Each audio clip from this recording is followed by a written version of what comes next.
Hey guys, it's Dave from computingforever.com. It's Tuesday, the 4th of September 2012. It's time now for this week's tech stories. Apple have sent out press invites to the media announcing their keynote event on the 12th of September. Based on the invite image, there is a hint that the iPhone 5 will be unveiled on that date. Now, there are a couple of things to consider about this announcement. One is the fact that I won't be here next week to make a video about it because I'll be on vacation in Barcelona. And the second thing is that there have already been 5 iPhones. The 2G, 3G, 3GS, 4 and 4S.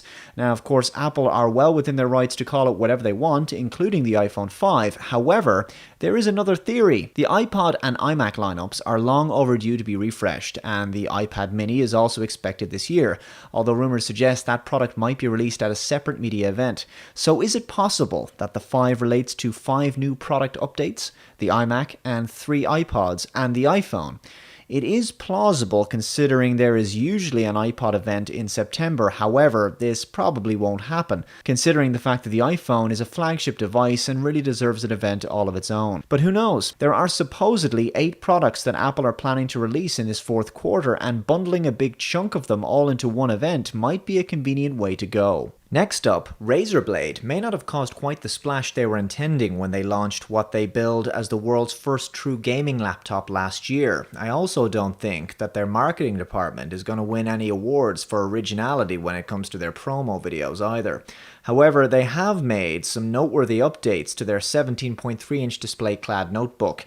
The latest Ivy Bridge processors now come as standard, along with up to 256GB of solid-state storage and 8GB of RAM. As you might expect, GPU horsepower has also received a speed bump, with the NVIDIA GTX 660M now handling all of the graphical heavy lifting. Of course, what makes this machine so unique is the 4.05-inch capacitive LCD touch panel built right into the keyboard, which provides in-game information. It also functions as a secondary display, allowing you to multitask while staying in the game. Additional upgrades include improved cooling, optimized speakers, and USB 3 ports that allow you to charge the machine even when it's turned off. The system weighs 6.6 pounds and measures just 0.88 inches thick.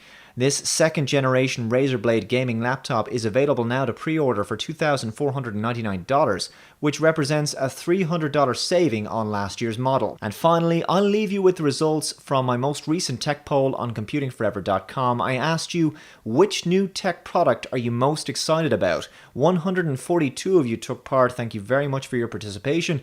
The results are in. The 2012 iPhone, or iPhone 5, whatever it's going to be called, just shaded the Microsoft Surface tablets by 2%.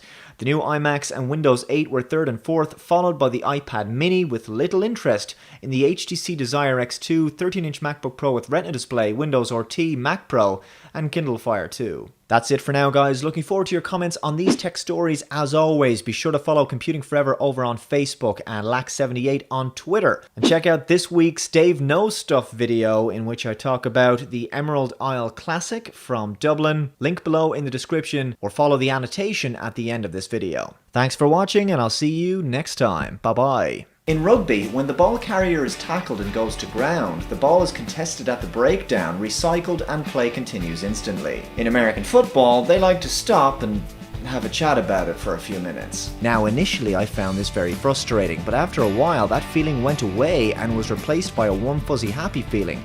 I finally started to figure it all out. American football games are more about the spectacle, the pomp and ceremony, and all the boozing you do in the stadium for 3.5 hours. That would explain the warm fuzzy happy feeling.